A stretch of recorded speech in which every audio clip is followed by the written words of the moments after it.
Okay, be honest with me. How many of y'all have heard about this one thing that we don't need feminism anymore? Oh, I love men. I'm not a feminist. Like, girl, be for real. Like, I'm sorry, but did the wage gap just disappear overnight? Or did men stop texting us or sending their dick pics to us? Or did society just randomly stop blaming girls for being harassed just because they were wearing a short dress? Comfortable dress. Or yet we see there's this random guy popping up in your YouTube feed or social media feed that, holding a mic and having a podcast and saying, oh, feminism is really very toxic. Women are better when they're controlled. We all still walk with keys between our fingers.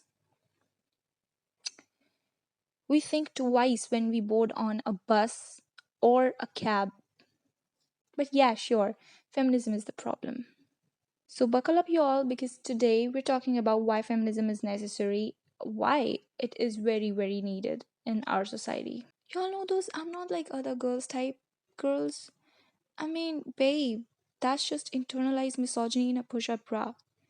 We women have been taught to compare ourselves and compete among ourselves, to hate ourselves from time immemorial, from ages. Just for what? For male validation. Just to seem like the perfect little bride waiting to get picked. To be low maintenance, to be chill and laugh at their bad jokes. Even when you are the one targeted there. Feminism isn't like fighting or going on a war with men. It's basically asking them to stay in their limits and to let us. Actually, who are they to let us? But like fighting for our rights. Fighting for what stands true to our beliefs, fighting for our freedom. That is what feminism stands for. But mostly people think that it's against men. It's actually not against men or it's not hating men. It's just standing for your rights. Let's be real. In India, marital rape is still legal. Like, the law literally states that if you're married and if your husband forces you, it's not rape, it's marriage. We literally protect men's ego more than a woman's safety. People are like, no, this is between those two, this is between those couples. It's their marriage. They'll be like, what happens inside a marriage is private. Yeah, and so is trauma. He's her husband and he has the rights over her. Like, yes, he has his rights over her, but so does she has. She has rights over herself too. Why is it so difficult to be, mutually aware of each other's rights and coexist? This is so absurd. There is something called beauty with brain and beauty without brain. Excuse me, sir. Everyone carries a brain, okay? Everyone has common sense. But, okay, not everyone. Beauty is not a currency, okay? It's not a currency. Brain is. But still, a female is often validated based on how she appears to be, how she looks, how she presents herself. Okay, there's no problem in presenting yourself well, but there's this huge issue if someone is wearing, if someone is wearing a dupatta and a kurti, and they'll be like, oh, typical desi gawar, like, bitch, what are you talking about? And men are often like trying to control us about what we are trying to wear. Like, they'll be like, you should wear this, you should not wear this, you should wear traditional, you're an Indian, so you should stop wearing those crop tops or those bikinis or whatsoever. Like, bro, what are you doing? You're telling me what to wear. You are yourself not wearing traditional clothes. Where is your dhoti? Oh, I cannot see that. Where is that? Your dhoti, your kurta? No, I don't see that anywhere in the picture, in the frame. Where is that? If you are not wearing that, then how can you tell me to do that? I mean, that's stupid. Come on, make it make sense. And there's this one more thing that hangs around in this whole story, that if a woman chooses to stay at home and, like, after marriage and everything, she chooses to stay at home and take care of the family and the children, she is not given any enough amount of credit. She is not regarded as one of her, one of their own kind. She's treated like she's some kind of a slave. works 24/7 but never gets the credit. What does she even do whole day? She just stays at home. Like, bro is raising a literal human being, not a full-time job. No salary, no holidays, no paycheck. What? Is that easy? And above all of this, no respect. Sometimes people confuse feminism for just for the office going girls. It's not that, it's for every single woman out there. So it's not just about the office going girlies, but also about those women who leave everything behind to stay at home and to raise a family, to take care of them, to nurture them. And don't even get me started with the whole period shame. Like literally, I go to a medical shop, ask for a pad, and they hand it over to me like I am doing a drug deal. Like, bro, I'm not a drug dealer. And people literally stare at that one packet of pad like as if I have a gun, a weapon in my hand, or some kind of a drug that I'm doing on, in front of everyone. Like, bro, that's just a pad. That's natural. Girls have to literally skip their schools. Okay, and women, they are literally made to live in a damn period hut or some shit just because they're going through a period. That's normal. Okay, that's normalized in certain parts of the village areas, the not so rural area, not so urban areas.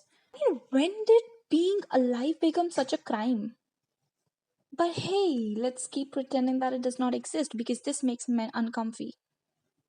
Well, talking about this whole scenario of feminicide and female feticide, you can say, or this whole honor killing stuff that goes on out there, which is really stupid because, like, why do you think it's an act of honor by killing a woman who wants to marry the man of her choice, or who wants to go out and study the subjects of her choice, who wants to grow old doing something worth enough?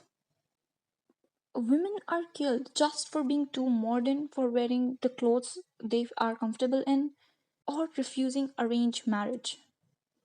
And in many rural areas, it's actually still happening. It's taking place, even right now when I'm talking about it. And you want to cancel feminism? Cancel this first. Actually, these were the most severe things that we've talked about so far. But there are other more traumatizing things that are yet to talk about. And actually, the list goes on and on and on. But I've just selected the topics that are like the most common these days and often ignored. The thing is, a girl posts a selfie online and suddenly, out of nowhere, she's an attention whore. You know, a guy leaks her nudes or some shit. Suddenly, boys will be boys. Suddenly, everyone is asking for her pictures and her videos, leaked videos, commenting link under those YouTube videos or, like whatever, Instagram reels or whatsoever. That is traumatizing. Do you not see how traumatizing that is for that girl, for that woman? This is, strangling me right now. I'm speechless. Imagine if that was your sister. If boys are watching this video, like imagine for a minute if she was your sister, if she was your mother, if she was your wife, and somebody else did this to her. Would you still be there in the comment section asking for that link? Well, girls are doxxed, threatened, stalked, and even killed just for saying a simple no, just for ignoring what? Harassment? Just for ignoring and respecting their private space? Just for speaking up? And guess what happens? Nothing. Nothing. No justice. Nothing. Cases after cases takes place and nothing actually happens. No, of course, I mean they have a textbook for whole of those rules and laws, but are they implemented yet? Are they actually implementing those laws? And are these laws actually working in favor of women? Or is it just a law that is written inside of, a textbook and that textbook is rotting in dust? Actually, digital abuses, they do not really leave scars. But yes, there are no physical scars. But of course, there are mental scars. The trauma, the sleepless nights, the horrible nightmares. And the worst part about all of this is that there are movies, there is media promoting what? Abuse as relationships, as a loving relationship. They are literally romanticizing abuse and cheating. When I look back to those days, like when I was a child and we used to watch that, you know, Shah Rukh Khan SRK, literally stalking a girl in the name of love. Bro, that's not love, that's stalking. And there are even, don't get me started with the book talk, the whole, haunting Adeline, dark romance stuff. Like, there are dark romance good, there are such good books in dark romance genre, and I've heard them, like, I have read them personally. But some books like Haunting Adeline, like, bro, that is literally, my god, traumatizing. In this case, actually, feminism stands for that we should probably not call manipulation and obsession romance goals, but instead respect and consent and care, protection, affection. Maybe love should not be like possession, it should not be obsession, it should not be a constant surveillance.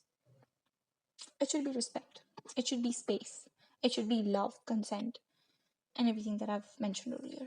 You know what? Society is actually fine with feminism as long as you go back home, you cook them rotis, parathas, their favorite dishes, you obey them without questioning them, every single command. As long as you're married, you're productive and silent, zipped up. Not actually empowerment, it's performance. And people are really sick when it comes to this. And what about the trans women and queer feminists? Nobody seems to be talking about them. Not enough, at least. Or did you think that feminism was just for the cis girls, straight girls with pink blazer on?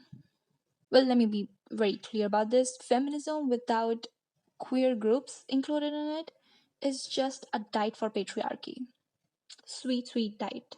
Your feminism actually fights for all gender based oppression, not the kind that just looks good on Instagram informatics. Well, feminism is not dead. She is just exhausted from doing the work, from explaining where she was, why she was, with whom she was, for why she's wearing this, why she's not doing that. Living in a world that is designed to mute her, to shut down her powers, to shut down her voice, to control her. And if you're still asking why do we still need feminism, then maybe you've never had to need it. But many girls and many other people out there need it. Millions of us still do. Until a girl can walk to her home at midnight without fear, until housewives are respected, and until no means no. This fight shall continue.